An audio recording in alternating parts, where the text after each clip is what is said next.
नमस्कार साथियों, आप देख रहे हैं पुलिस डायरी। एक ऐसी मर्डर मिस्ट्री जो आज भी पुलिस अकादमी के आपराधिक जांच करने वाले छात्रों के लिए कौतूहल का विषय है। यह 1922 में मार्च का महीना था दोस्तों।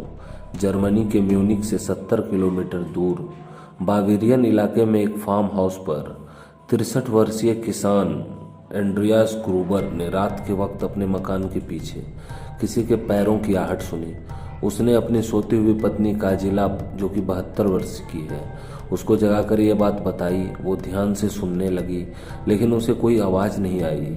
इतने में दूसरे कमरे से जोसेफ, जो कि अभी केवल 2 वर्ष का है, जो उनकी विधवा बेटी विक्टोरिया का बेटा था, उसके रोने की आवाज़ आई। तो काजिला ने अपने पति को चुपचाप सोने के लिए कहा, क्योंकि उनके बातों से बच्चे उठ गए थे।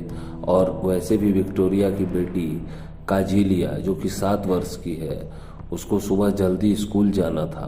काजिला की बात मानकर एंड्रियास चुपचाप सो गया दोस्तों। अगले दिन सुबह एंड्रियास ने अपने घर के बाहर एक अखबार पड़ा देखा, जो उनका नहीं था और किसी और भाषा में था दोस्तों। उसने आसपास पड़ोसियों से पूछा, लेकिन वो अखबार उनमें से किसी का भी नहीं था। एंड्रियास हैरान था। तभी उसकी नज़र अपने मकान के पीछे बर्फ में बने पैरों के निशान पर गई। मकान के पीछे कोई नहीं जाता था, क्योंकि वहाँ काटीली झाड़ियाँ थी दोस्तों। उसने घर में सबसे पूछा, लेकिन सबने कहा कि वो मकान के पिछले भाग में नहीं गए थे। तभी उनकी नौकरानी बोली कि इस घर में जरूर किसी आत्मा का साया है। तभी रात को अजीब अजीब सी आवाज़ें आती हैं और वो डर के मारे काम छोड़कर चली गई।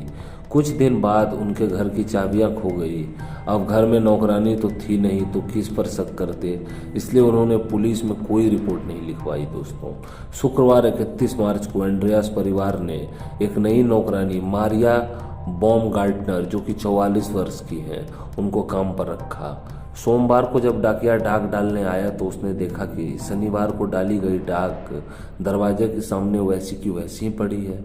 उसने पड़ोसियों से पूछा तो उन्होंने बताया कि उन्होंने भी कई दिनों से एंड्रियास के परिवार में से किसी को बाहर निकलते नहीं देखा है, तो और विक्टोरिया की बेटी काजिलिया को भी स्कूल जाते नहीं देखा है, और ना ही जोसेफ को बाहर खेलते देखा है। डाकिये और पड़ोसियों को कुछ शक हुआ और उन्होंने पुलिस को फौरन इत्तला कर दी दोस्तों। म्यूनिक पुलिस विभाग के इंस्पेक्टर जॉर्ज अपने टीम के साथ मौके पर पहुंचे और उन्होंने घर के साथ बने बाड़े में एंड्रियास, उसकी पत्नी काजिला, उनकी बेटी विक्टोरिया और विक्टोरिया की बेटी काजिलिया को मरा हुआ पाया। पुलिस को लगा ये नौकरानी का काम है, लेकिन इंस्पेक्टर जॉर्ज अपनी टीम के साथ जैसे ही घर के अंदर घुसे तो लाश की बदबू आने लगी। उन्होंने देखा कि नई नौकरानी अपने कमरे में मरी पड़ी है। पुलिस को यह देखकर हैरानी हुई कि अपराधियों ने छोटे से मासूम बच्चे जोसेफ, जो अपनी मां की खाट बेड पर सोया हुआ था, उसको भी नहीं छोड़ा और उसे भी मौत के घाट उतार दिया। पुलिस ने लाशों को शिनाख्त के लिए भेज दिया। जांच में पता चला कि विक्टोरिया की बेटी काजिलिया हमले के काफ़ी समय बाद तक जिंदा थी। उसके बाल पकड़कर उसे घसीटा गया था। इस वजह से उसके कई जगह से बाल उखड़े हुए थे दोस्तों। इन सब को किसी धारदार हथियार, शायद कुदाल से मारा गया था, लेकिन पुलिस को कुदाल या कोई नुकीली हथियार बरामद नहीं हुई। एंड्रियास का कोई पास का संबंधी नहीं था और ना ही उनके घर ज़्यादा किसी का आना जाना था दोस्तों, इसलिए पुलिस हत्या का कारण तलाश कर रही थी। जर्मनी का ये एक बड़ा भयानक हत्याकांड था, इसलिए पुलिस जल्द से जल्द अपराधियों तक पहुंचना चाहती थी। पुलिस ने 100 से ज़्यादा लोगों को हिरासत में लेकर पूछताछ की, लेकिन कोई सबूत हाथ नहीं लगे। हत्या का कारण सबसे पहले पुलिस को डकैती लगा।